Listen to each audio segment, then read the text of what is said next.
Hey, in this episode, I get the pleasure of speaking to the marketing guru that is Mr. Glenn Twiddle. Um, we look in this episode at some of the it's more of an introductory episode into as a sole trader, as a solo artist or an independent artist, how you start looking at getting your mindset right for taking on the challenges of marketing, how we start thinking outside the box and preparing ourselves to take on challenges that we need to do in this day and age.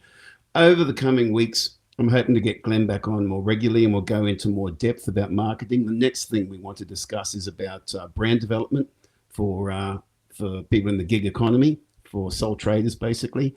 And if you'd like to be kept up to date on those episodes, please, first of all, subscribe to this channel. Secondly, if you'd like to come on and tell your story and have a chat, just have a look down below there and email me at aussielocalandlive@gmail.com. Finally, if you'd like to play a real active part in what we're doing, put your camera on that tip jar, on the QR code, and it takes you to a tip jar on my website.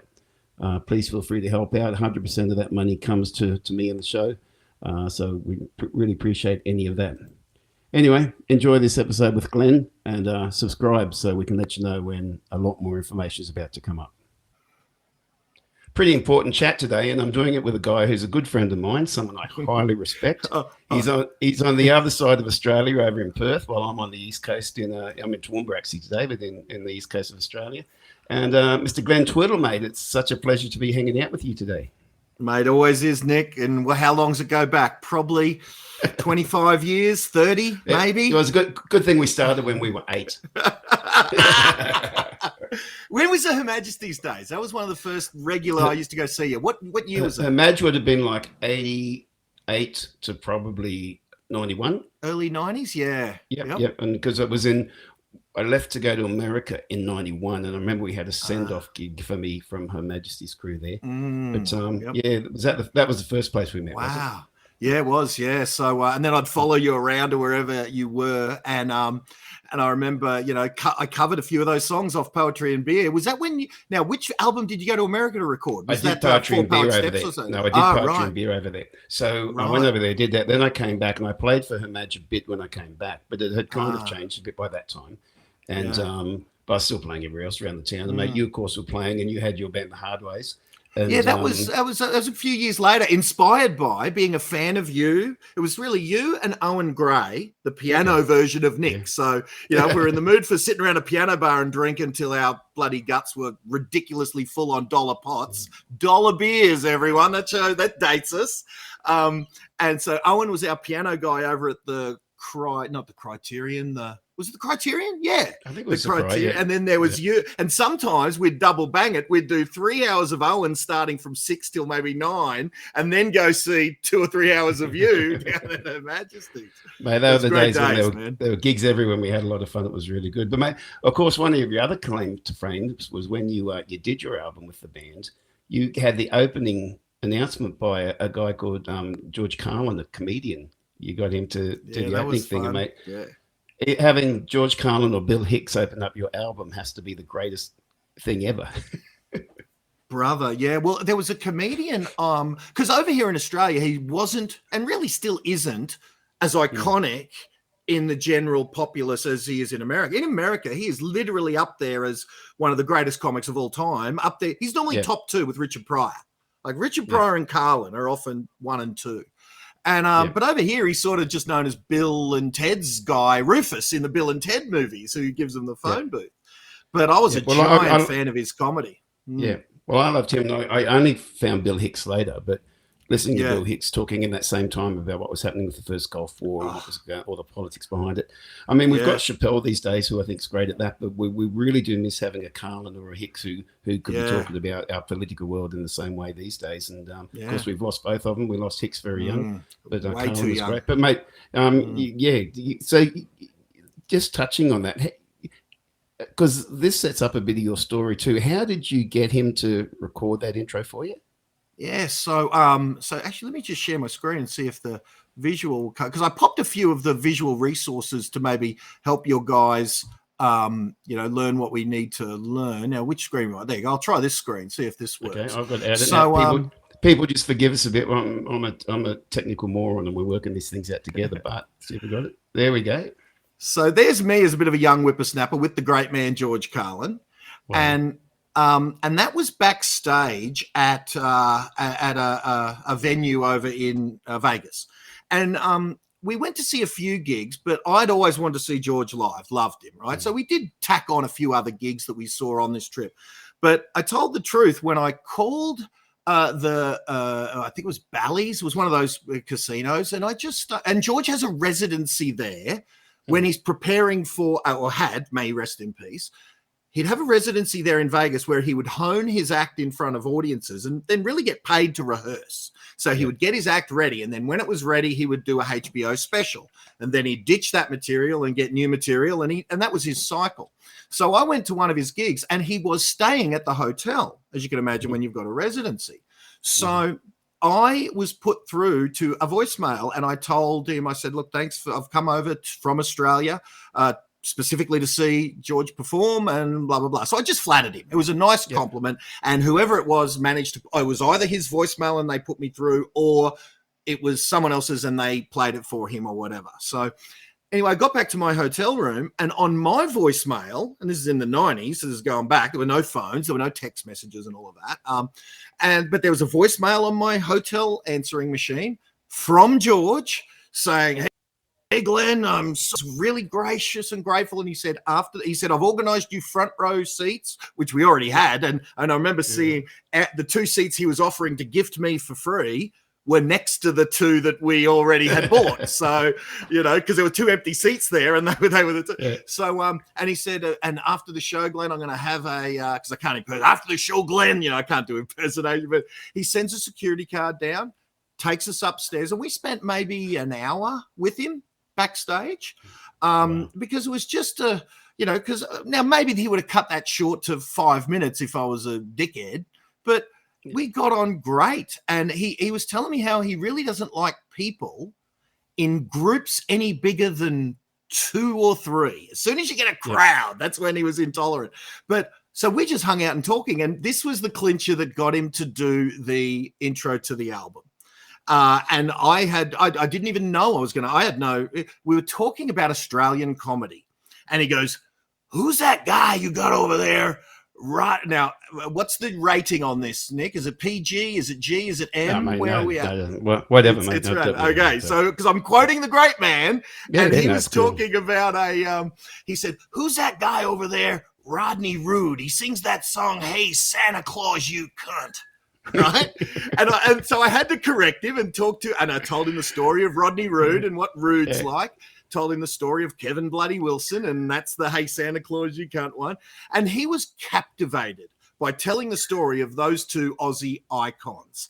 And he said, man, can you send me some of that? Because we can't get any of that. So I contacted Rodney Rude's management team, and the manager said to Rude on the other side of the room, there's a guy here calling, George Carlin's reached out and said he wants some of your stuff or whatever. And I heard Rude in the background, blown away.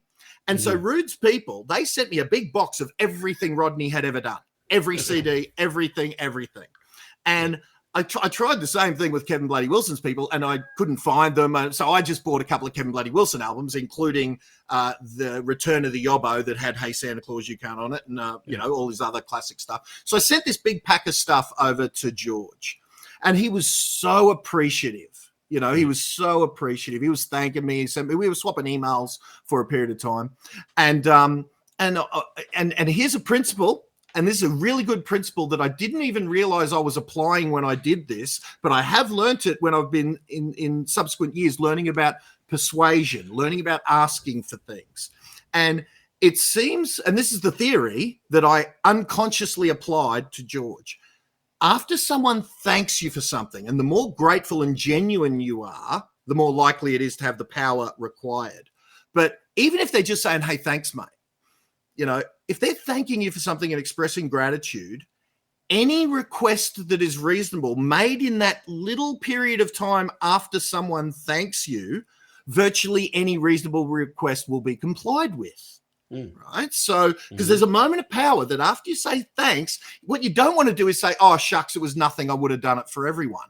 because they're thanking you for taking an effort. So you don't want to insult that thanks by slapping them in the face. So, so you just say, look, I appreciate you expressing gratitude, man. When people sort of do things for you, it's, often sometimes those things go unrewarded. So I just wanted to say thanks so much for you saying thanks. It's appreciated. Anyway, I didn't use those words with George, but this is what I did is after he was so grateful for me sending this box of stuff to him, I just said to him, hey, man, I don't know how this might work, but next time you're in a studio, is there any chance we got this little dinky band called the Hardways and we all are giant fans of yours? Any chance you could just stick a little intro in there, just whatever some words are that might be introducing a classic rock band called the Hardways, and do whatever you want, George. It'd just be our honor, man. Within a month, there was a DAT tape, right? Again, showing this is an MP3 back in the day. None of that. There was a DAT tape rolled up in the mail within a month that he went to the studio and recorded that for us. So, there's a lot of lessons there. But how did all that happen? Well, it happened because I complimented him genuinely. So it wasn't a false flattery compliment. Traveled to the other side of the world to see a $30-40 comedy show. He, as a performer, recognized that that's a fan taking some effort to traverse the planet. So he was nice. And it was sort of like us each one-upping each other, expressing admiration, or appreciation. And it culminated in him doing really the unthinkable. Nowadays, shout-outs like that are a little bit commonplace. There are websites like Cameo and things like that where these sorts of things aren't unheard of. But back in mid-90s, that sort of thing was unheard of. It took effort for people to do that. So, for him to go and actually record it and then even just send it off, have it sent off, it's an effort there. Correct. And mate, obviously our background together in music, we've got a lot of things we can talk about. And if it's everything, if you're happy with it, I'd like to have you on quite regularly for a chat. And over time, we can cover a lot of those stories. But one of the, that opening there, one of the reasons I want to get you on early with what I'm doing is you obviously had your start in music. You've got your book you've written too, which we can talk about later, tells people your journey. But there's a time there where I didn't see you for a long time and I wasn't sure what you were doing. And suddenly, I found you'd be putting on events where you'd brought over Arnold Schwarzenegger and you brought over Richard Branson and all these other people.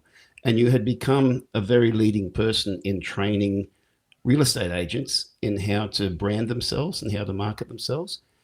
And mate, what we're trying to do with this little podcast is work with people in the gig economy, not just music, but the gig economy, who often have to figure out their own marketing, their own branding, all those things.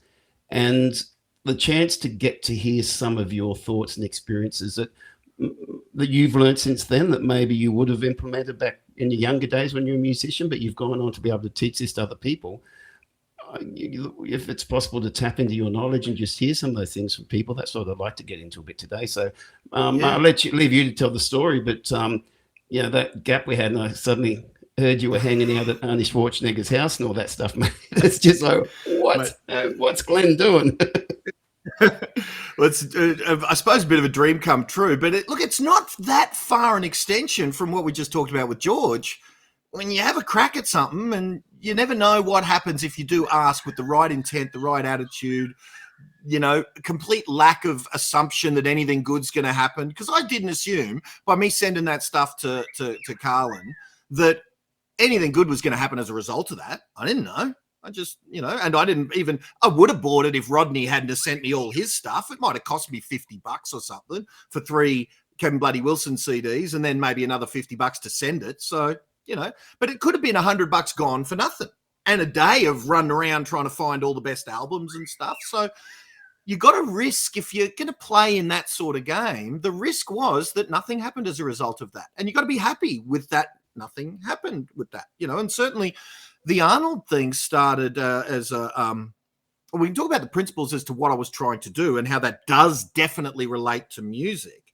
Because I've even thought about this, is I was never good enough to be, and I know you're such a gracious bastard, you'd say that's not true, but it is true. I was never that good to even be a Nick Phillips or a Tuffy or live on my music, sell albums, and be a professional muser. Even though I lived on it for a few years, getting $300 and $400 gigs at pubs 2-3 times a week, I was probably never good enough to get to the next level talent-wise. Songwriting, performing, adequate singer barely, adequate guitar player barely, and half decent, probably above average performer, as in, I'd be the life of any party I was at, maybe along the lines of a Tuffy. Tuffy was probably the greatest at that. Adequate guitar player, wonderful, charismatic, charming performer. And whereas Nick, songwriter extraordinaire, the song craftsmanship. I listen to your albums as much as I listen to any of my favorite musicians who were signed labels, the Poetry and Beer, the Australian Pride, the Chocolata, Please Mister, loved them all.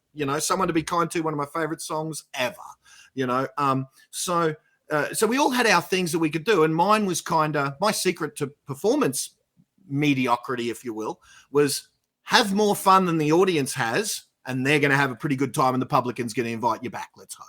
Mm-hmm. I just wish I knew some of this marketing stuff back then, but yeah, so the Arnold thing happened because if I was going to do, just like if I was going to play at a pub in the city, maybe 30 people might come at my peak because I'm there.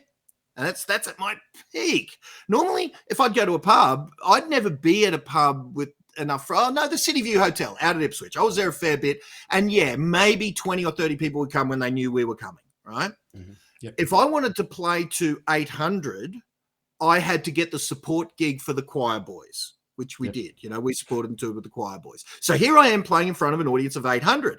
They weren't there to see me. They had to tolerate sitting through us to get to what they really wanted to see, Mark Gable and the boys. We supported with the Radiators. They had to tolerate sitting through us for 45, and then the Radiators came on after that. So the same principle is true when I'm wanting to be a professional speaker, talking about marketing. And if I just put on an event where Glenn was the headline speaker, where Glenn rented a little unit in a hotel, a room in a hotel, a conference room, 50 to 300 people might come to hear me bang on. So how do I talk to an audience of 1,000 or more? How do I increase my audience? Well, the long way to get there would be work really hard, develop your content, market, and eventually you'll go from 50 people wanting to see you to 80 to 200 to 500 maybe, if you're good and if you get repeat business and if you keep people in your world long enough that you can have new and old, because one of the things in the education space is people learn everything you've got to learn, so they fall off after maybe 2-3 years. They've got what they need. So you've got to constantly replenish. So the way I fast-tracked it was hiring someone that would attract. It's the same thing as you would do in music. I hired someone who 1,500 people would want to come and see, but in order to see Richard Branson, Arnold Schwarzenegger, Gary Vaynerchuk, whoever it might be, they got to sit through 2 hours of me to get 2 hours of them. So in the music world, the equivalent would be if you wanted to play to Boondall Entertainment Centre, 18,000 capacity or whatever it is. If I hired Boondall, it might cost me 50 grand to hire the venue. I don't even know how much it is, 100 grand, maybe more to hire the venue, probably more, I would say. And then I'd go there and I'd be playing to those same 30 people in a room that would hold 18,000. That's going to be ridiculous. So what I would have to do is hire Robbie Williams, be the promoter, find out how much Robbie Williams wants for a gig, find out whether he wants to bring his own backline or whether he'll just come and we can fill it up with our own crap or whatever.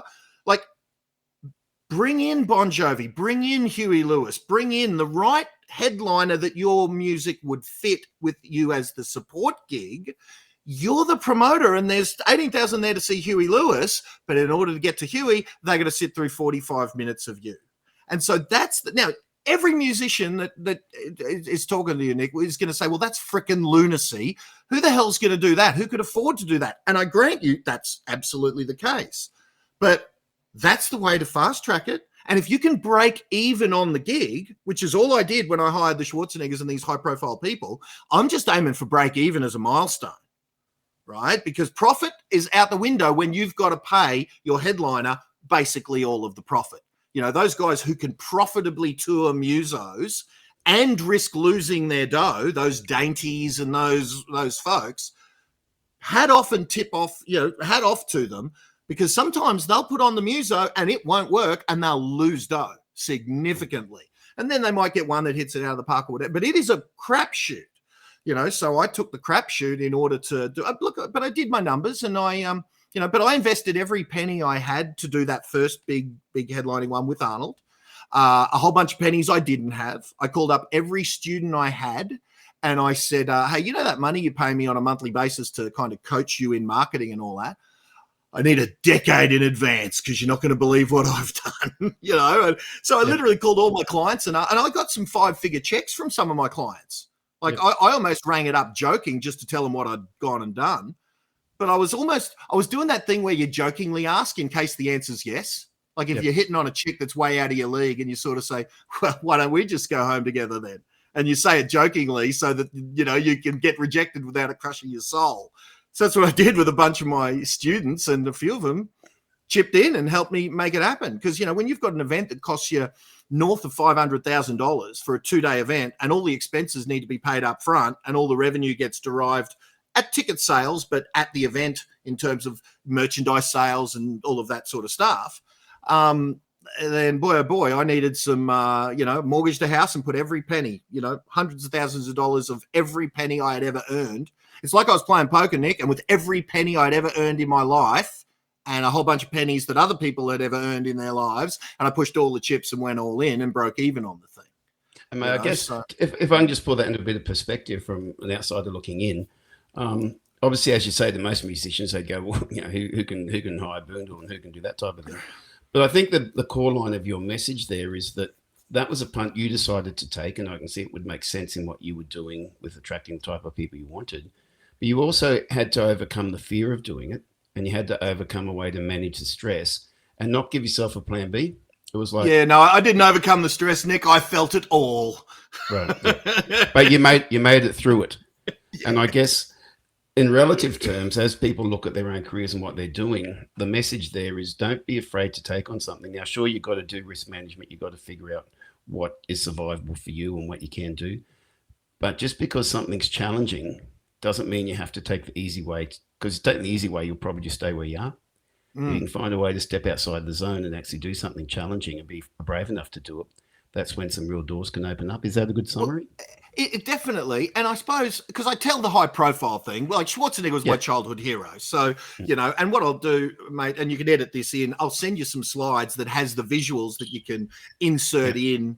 You hung out at his house and all that too, didn't you? Yeah. So I got, at the event, and that's the sort of the prologue of this, is the event went well. And just like with George, built enough rapport and friendliness, and it was a friendship for some time. And I built enough rapport at the event that he invited me to his house to a card game a month later. So it's amazing. And of course, what are you going to do? Of course I'll be there, because it was because even he said, it's not for a poker game. He said, it's not professional poker players. And I quote, this is what he said, and I quote, not professional poker players, Glenn. It's just regular people like us. And I'm like, Mr. Schwarzenegger, sir, you've got a very different definition of regular people like us. Totally laughable. I get it. So, but I go there. There's 40 or 50 of Arnold's mates and me. And I took a couple of mates. I even said to his manager, is he serious? And Arnold gets mad. He goes, what are you asking him for? I'm personally inviting you. And I'm like, bloody hell. So a dream come true shit, But taking it back, because of course I talk about the high profile one, right? But it didn't start with that. That wasn't the first one. So I did a little one where it was just me, 12 people. My first event was 12 people, all of which I used the magnificent marketing tactic of begging them to come. So, but out of those 12 people, 2 became clients that started paying me. So it's good start. So I took all the money from that $6,000, because at the start, I didn't need it as my primary source of income. So I took everything I earned in that $6,000 and those 2 clients, and I put on the next event that I got 180 people to. Oh, no, 50. There was 12, then 50, then 180. But every event, I would just push the chips back in the pot and do the next event. And so it culminated then, once I'd done that a few times, and I did have a couple of $100,000 in the bank. So instead of going and buying a house or a BMW or whatever other people would do with their excess cash if they've got it. So I had a house, but I didn't go and buy another investment property or whatever. I just pushed the chips back in and hired Schwarzenegger. And I will say to your people, if they want to, what I'll do is I'll go to Amazon and I'll drop the price of my book down to $1, and you tell me when this is going to launch, and I'll leave it there for a week or two. If people want to get it, they can get it on Amazon for $1. And that'll tell the whole story about just continually pushing the chips into the pot. And I suppose, actually, I've got an even better website. I'll send you the right website to get a free copy. Okay. So you can get a copy of the book and hear the whole story there. But I guess I just kept pushing the chips in, and then, but it didn't start with the big one. So what I would say from a music perspective, because I know the big high profile one, because I am just a normal dickhead, grew up in Ipswich, played the City View Hotel, played a bunch of, me and Nick had the same agent for a while. We were both with the Pushworth group, and Nick deserved to be there and I didn't. They just kind of liked me and they took pity on me a little bit, but I was reliable. That's one thing. I'd turn up to gigs, and I was a great backup plan that was one of my gigs to get in with one of the better agents. Pushworth group with a high profile agent around Brisbane. And the way I got in is I got on Tony Scarcia's radar as a backup if he's just desperate and you've got a muso that calls in sick with an hour to go and they just can't get there. Call me, my van's ready, and I'll do it anytime. And Tony knew he could rely on me. And then I became Craig St. John's backup guy. They started to feel like they could rely on me. But then when I'm at the gig, I would rig it a little bit. Anytime someone asked for a request and I played it, and they'd thank me, there's that principle again, Nick, I would just say, oh, man, I really appreciate it. Look, you can tell I love what I do. Make sure you tell the boss that behind the bar that you had a good time. See if they'll let me come back, right? Yeah. So the boss, now, if someone was really good but not overtly making sure they get some people to tell the boss, you got to let that guy come back, then, Nick, of course, someone like you, someone like Dave Ritter, someone like, someone with some good talent would naturally get that happening from time to time. Well, I would force that to happen by any opportunity possible where someone was expressing they had a good time and expressed it to me. I would ask them to make sure they tell the bar staff, you got to have that guy back. So they would report to, you can see what would happen. Well, that's a really important point you raise here, because so many times you get compliments at the gig. And the best marketing tool you have is for those people to go up and tell the bar staff and the management how much they love it, because that's return customership developing for the venue. And 100%. So many artists, that's a simple thing you can take on board, guys. It's something I do quite regularly. 100%. Someone comes up and asks about it. They say, hey, on your way out, can you just mention that at the bar? Let them know. And it's amazing. You might just have a couple of people do it. But it happens so rarely that you'll often, as you're packing up or leaving, they say, oh, the people were loving it here tonight. That's exactly right, brother. Well, that's the thing. If they get 2 or 3, that to them is infinite. That to them is the whole crowd of 50 people loved it because 2 or 3 expressed it, And no one complained. It was all compliments, no complaints. Yeah, except the ones where, can you get the muso to turn it down? I can't hear my pokey beeping. That one did my head in, Nick, back in there when they brought out the pokey machines. Bloody hell. But okay, so getting back to this is, that's the easy thing you can do. You can absolutely do that. And understand I did it because I knew I had to, because I knew I didn't have the talent of some of the more talented musos. Like, when I'd go watch Nick, Dave Ritter, Richard Waterson, Tuffy, Owen Gray. Those are the guys I looked up to. Basically, my set list is the greatest hits of all of those names. Including I'd do a couple of Nick's originals as covers. I'd do Someone to Be Kind To, and I loved his work. I'd do Australian Pride every now and then, and every Australia Day I would do Australian Pride. But let me go to another thing so that's the easy thing you can do, is no matter how good you are, when someone thanks you, and the way I used to do it, because you heard the way Nick sort of said it, and the way I used to set it, it was because me and them are now allies, so I can come back and we can continue to have this good time that we've started. Say, well, look, man, make sure you go and sell that to the bar, because then they might let me come back, because it's been a whole lot of fun hanging with you guys. That's the sort of thinking. So I let humility and the fact that we've both had a good time. I'm not up here as performer and you're down there as audience. No, we're both here having a good time. I get as much out of you enjoying it as you do out of me playing it. And heaven forbid, again, and Nick used to honor me and let me get up and have a bash with you back before I should have. I'd go play Nick would give me his guitar and he'd trust me with his $1,000 Maton guitar. and he'd let me play a song or two. At the time, I only knew 2 or 3 songs, and so that sort of camaraderie. And often to ask people to do this, just once they've complimented you, as you said, use that opportunity to ask it back. Most people want to help out once they see music they like, they want to help. It was one thing I found through COVID. I had so many people reaching out saying, we're so sorry for what all you guys are going through. We just don't know how to help. And they want to help, they just don't know how to. And there's those little things like that we can encourage people to do to help us. So great point. Yeah. But I suppose let's go to the next level and let's push everyone a little bit. So say they're a muso. And of course, Arnold Schwarzenegger is ridiculous, right? Hiring Robbie Williams, Bon Jovi, whatever is ridiculous. But what if you built some rapport with maybe not the A+ level famous muso, but what about the B? What about the C level muso? And so, and what if they like you enough, maybe because you're a fan, like I did with George Carlin, maybe, you're charming, or maybe whatever it is that they like you, they feel like they might want to help you, whoever that might happen to be. And I don't know if you remember this, Nick, but you agreed, and you got a pretty good memory, so you probably bloody well do. My dad had cancer back in the 90s, and I hit up, because I'd built a relationship with them by that stage, I hit up Nick. I don't know if there are any, I think, I know I hit up and got agreement from Nick Phillips, the Choir Boys, the Mentals, and the Radiators to play a gig and waive their fee. I had Lord Mayor Jim Sawley offer the River Stage and waive the cost of hire of the River Stage for an event that I had planned called Sick of Cancer.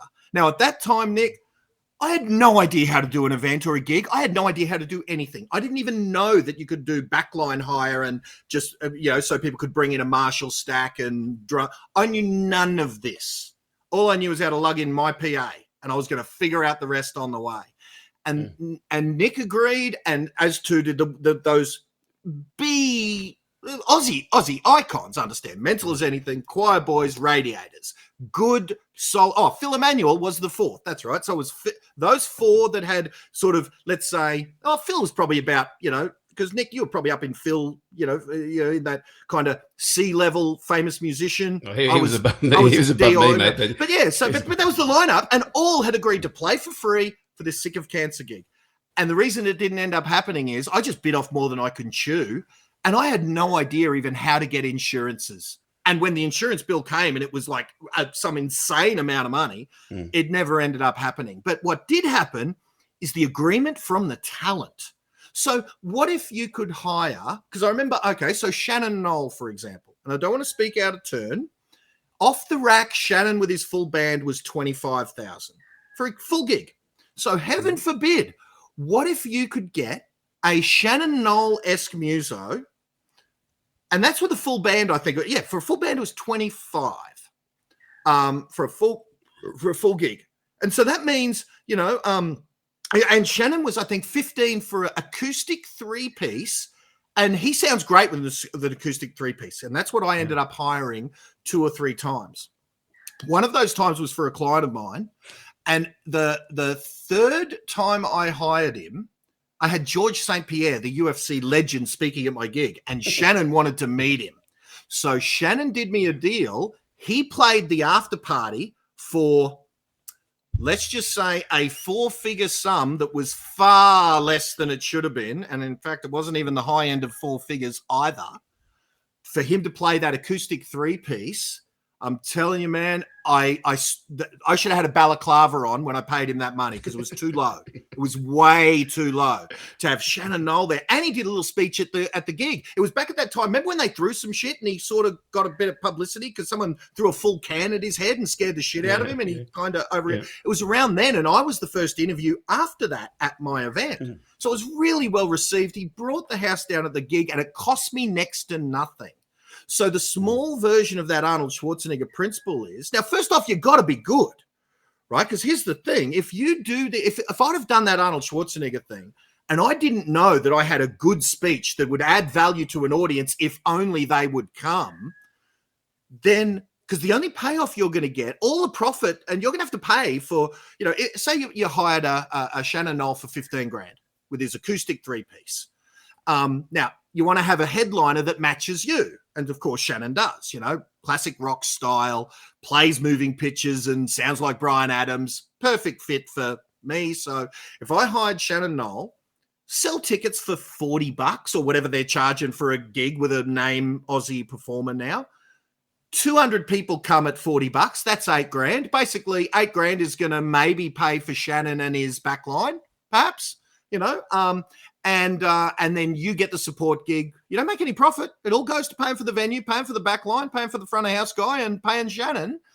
But you now get to play for an audience the size of Shannon Knowles and not you. And you've now got Shannon Knowles' phone number on your phone, and you'll have that for it. So you're starting to build relationships with people. It never ended up happening, but I had a plan, and I'm glad he's still with us because it still might, because at the time, Shannon Knowles' manager, who I got to know, was also managing John Williamson.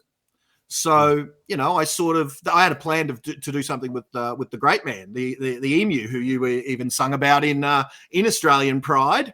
I like to sing John Williamson songs. So guys, go to Spotify, Australian Pride, Nick Phillips, chuck it in there. It's beautiful. So I suppose there's a lot of benefits for doing it.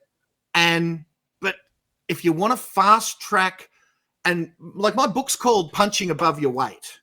Right, so it's punching above your weight. And that's a metaphor for doing things that maybe I'm not entitled to do, that I wouldn't have done if I didn't do some things above and beyond the norm. I didn't sort of wait for someone to come and tap me on the shoulder and say, hey, Glenn, I'd like to make you and your band famous, because you got rejected with your album from the radio station once and you gave up trying. Because we didn't do what Savage Garden did, getting 89 goddamn rejections from every record label on planet Earth or whatever.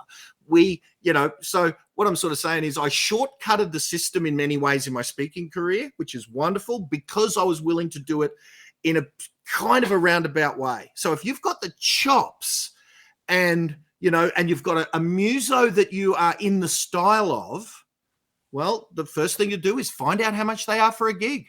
Find out if they're local and they can do a tack-on gig, and the venue that they're primarily paying for don't have them contractually unable to play any gigs in and around the fortnight that they're playing at that pub or that venue or that, figure out what it would take for you to be aligned with that person.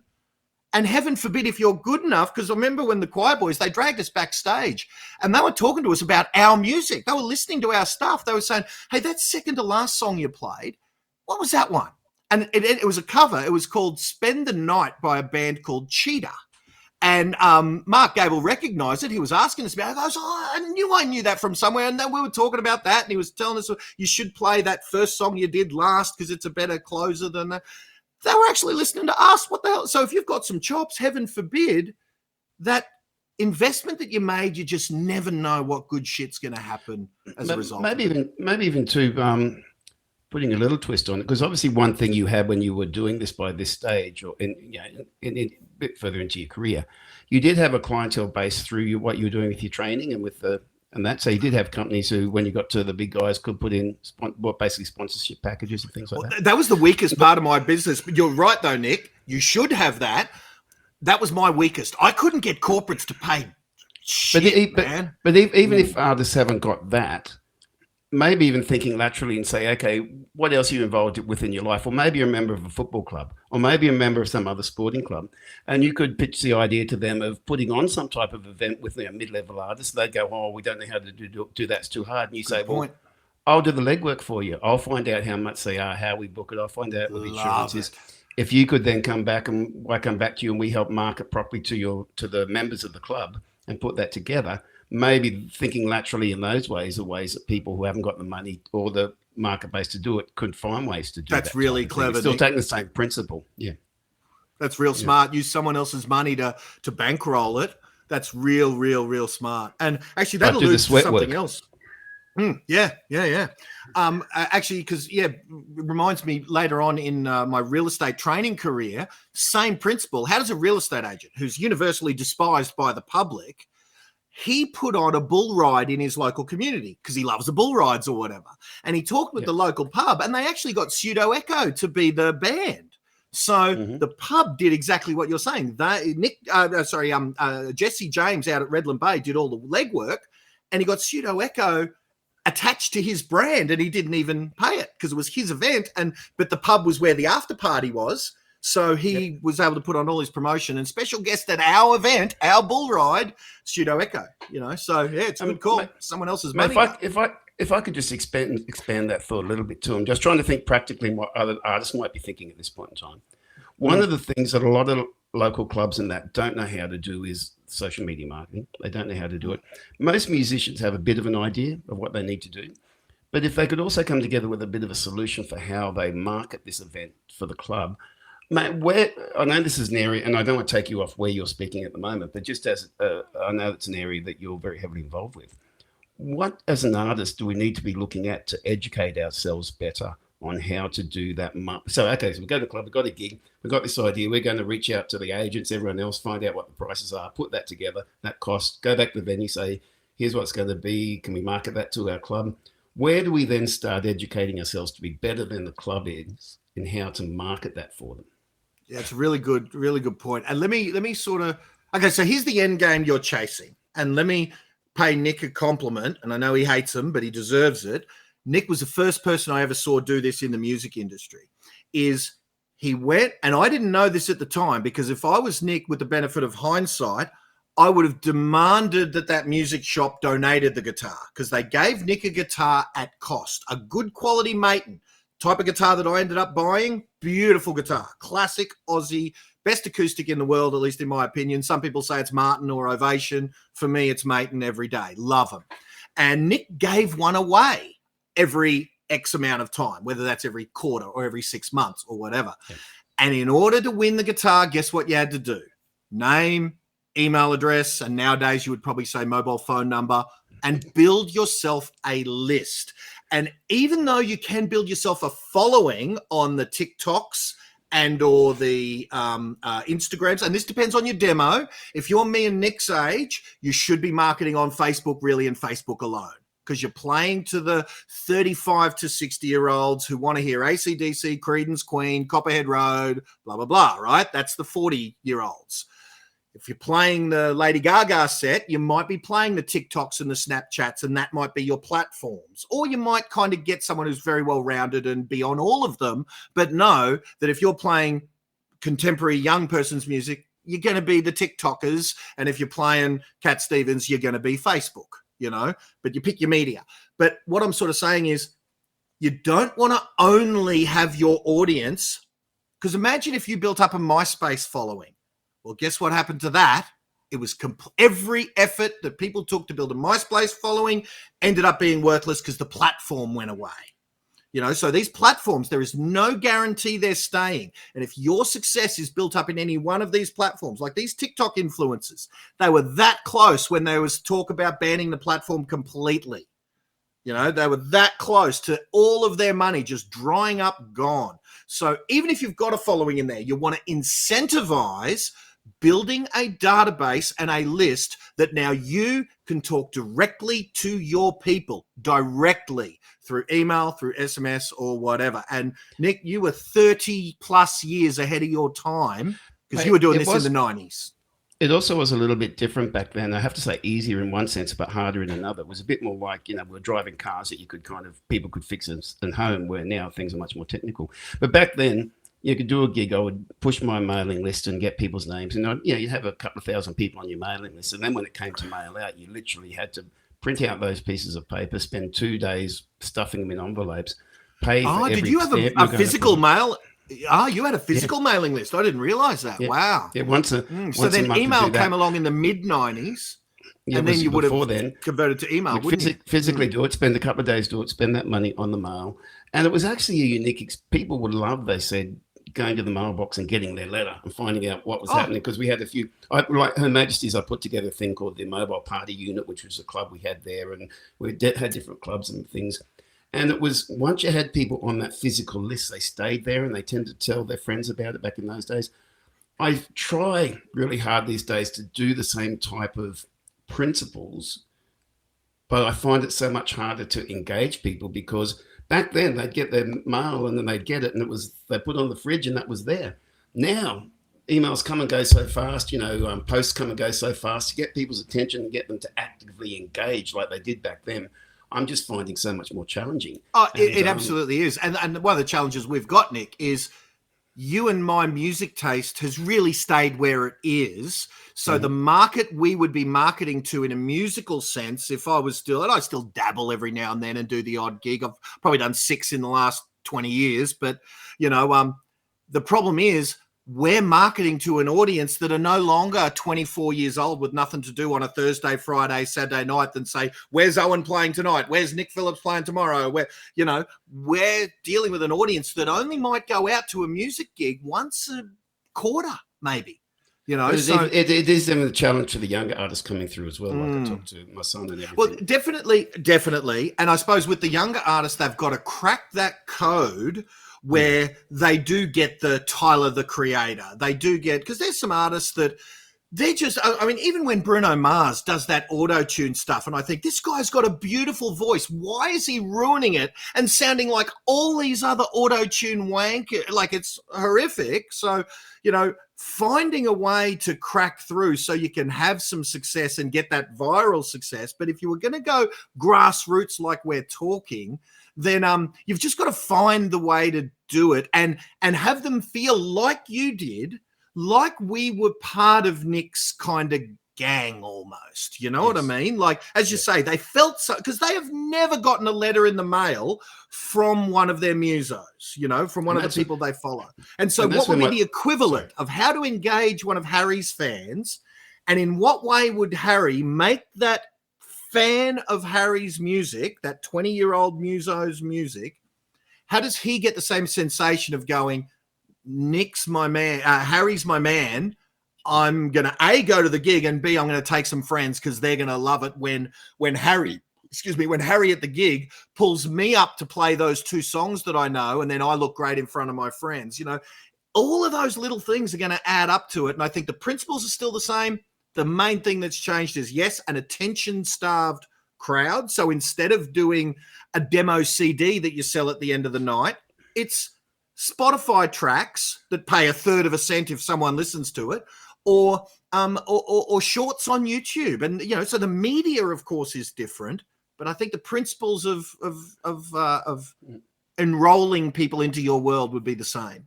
And I know, I don't think you mind me mentioning it, but my son Harry is a musician and been struggling recently to find, where he actually fits with it all. And he's doing a thing at the moment where he's a very deep thinker and he's been exploring ideas. And he's doing a thing where he's a very good creative writer as well, and kind of a very good philosopher.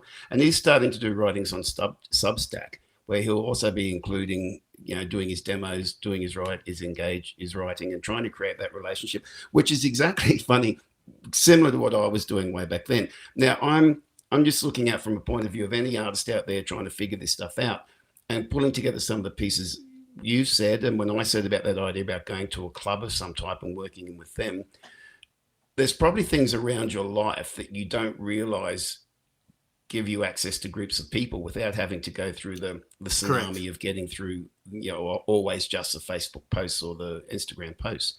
And if you can figure out a way to use those assets and then tie into a group like a club, or it might be school. If you're at school, can you tie it in with your school, or are you involved with some other organization, or get involved with other organizations where you might have an interest in music, or that you think that audience will, and start creating your own events through those type of things, and then figure out at that grassroots level how you market to those small groups of people. Because once you do figure out how that works, I'm sure that is then probably going to be an expandable process once you find those triggers. And what popped into my head, Nick, as you were sort of saying that, is talking about unrealized assets that you might have lying around. And I know the heavy metal genre has done this, but I'm sure there are other examples where building relationships, because where it popped into my head is I thought, okay, find an artist that you like, and maybe at my peak, I was somewhere in the vicinity of where Nick Phillips is at in terms of reputation around Brisbane. Maybe somewhere. Maybe I was a bit further west. Nick was a bit further central Brisbane, but okay, so swapping audiences where I give Nick my logins for my Facebook page for a fortnight, and Nick has mine. And I talked to, and Nick introduces me on day one and says, "Hey, this is a mate of mine, Glenn. He's coming to my gigs, and you know, and he's going to be your guest moderator for the next fortnight on all of my usual nonsense. It's going to be Glenn hanging out with you. See you in a fortnight." And then Nick goes and does it on mine. So now you've got the chance to kind of be respectful of Nick's audience and edify Nick whenever you're on. And you say, "Hey, I'm on. I've hijacked Nick Phillips's page again. He's let me on. Have a listen to this one. I've just been practicing this one. It's a Nick Phillips song. Do you think I can pull it off? Is Nick going to get mad when I bastardize his song?" And I go, "I've been kind to, I've been lied to." And so now you're trying to charm Nick's audience into maybe when you're gone, them coming back with you, some of them, and following you. And similarly, Nick is doing the same thing with mine. Then that's what popped into my head. But then the extension of that is I started to think about some of the crowd sizes at Australian Made back in the 80s or 90s or whatever, when bands of B and C level would combine and they would get crowds bigger than any A+ level muso ever got. Like, you know, Bon Jovi would play at Boondle for 18,000 people, and yet a whole bunch of collective, the Models and I'm Talking and, you know, all the Aussie bands got together and played to 100,000 people, you know, so collectively putting together things like that. As you said, whether we'd get the chance to support the radiators or support, you know, Dragon coming through, whatever else. So we did get exposure to their audiences. And this is something I should mention, which you've triggered there, is, and I'm going to start plugging a lot more, but one of the reasons I started this Aussie Local and Live exercise I'm doing is I'm hoping it's a place where we can talk to lots of artists, where artists can promote the show, and in return we all cross promote each other. And I just put out a thing today. This week I've spoken to about 3 different artists, and I just put out a gig guide for them through our, you know, I know we haven't got a big listening audience at the moment, but as they share it to their networks, they're also sharing, they're starting to promote the other acts. And it becomes something like that, exactly what you're talking about with those, you know, Australian-made concerts, where it was really everyone was marketing to each other's audiences.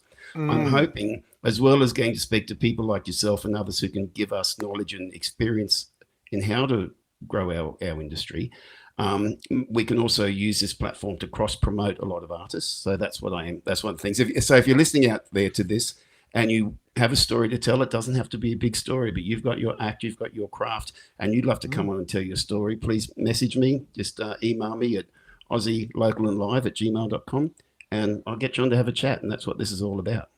Yeah. So thank you for raising that, mate. And don't be surprised if Nick puts you in a song, because the bastard can weave a tale, mate. Hey, he's a bit of a bard.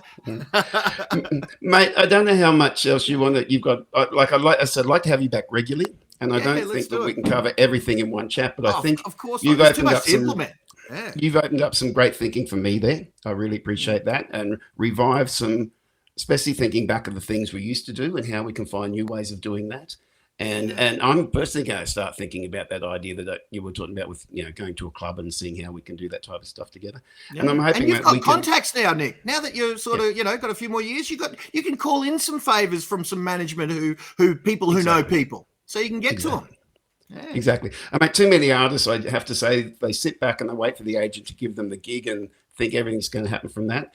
Agents can only do with what they've been given and what they've got to work with. And if an artist is going to be much more proactive and much more working on building their crowd and their own marketing, working with the venues, the agent's job becomes much more simpler, and they're going to book you a lot more because they know that once they book you into a gig, they get more than just a performance from you. They get a whole, your blood, sweat and tears with the work you're doing. Well, that's the thing. The agents don't even want a good performance. They just want to get that spot filled and not have any venue owner pissing them off on the Monday. So if you can fulfill that criteria reliably, you're going to be their favorite over some, you know, if there's some prima donna who thinks that they're the next Joe Satriani and they think that it's all in the talent. I'm telling you, I got booked way more than some musos who were better than me objectively. And, you know, because it's not about that, you know, so yeah. Yeah. Well, mate, thank you very much for your time today. Yeah. Let's do it again. I love chatting to you, mate, and love hanging out with you. And really appreciate sharing that knowledge. And so you send me through the links for where people can get info about you and with your book and everything else, and I'll add that on, edit that into our chat here. And mate, it's you know, let's do this again quite soon if that's all right. Can't wait, my man. Hope I haven't exhausted all the tales. I'm sure I've still got some good stuff. Yeah, Take the stories you've got. Start to build your list. Start to look Yep. for bigger opportunities, but start to build your list. Whisper in the ears of some punters to go and tell the bartender chick that, this is for musos, of course, but also take the principles. Oh, that's all good for musos, but what about me? Well, extrapolate what that might mean for you. So the charcoal guy, if he's doing a markets and he's painting the charcoal, and someone says, "Wow, that's incredible. Thank you so much." Point him at the organizer of the markets, that you can take these principles and weave them to whatever you do in the gig economy. And I reckon you'll be able to find some magic in there somewhere. I love it, mate. Thank you very much. No worries. Until next time, Glenn Twiddle, folks. Mr. Glenn Twiddle.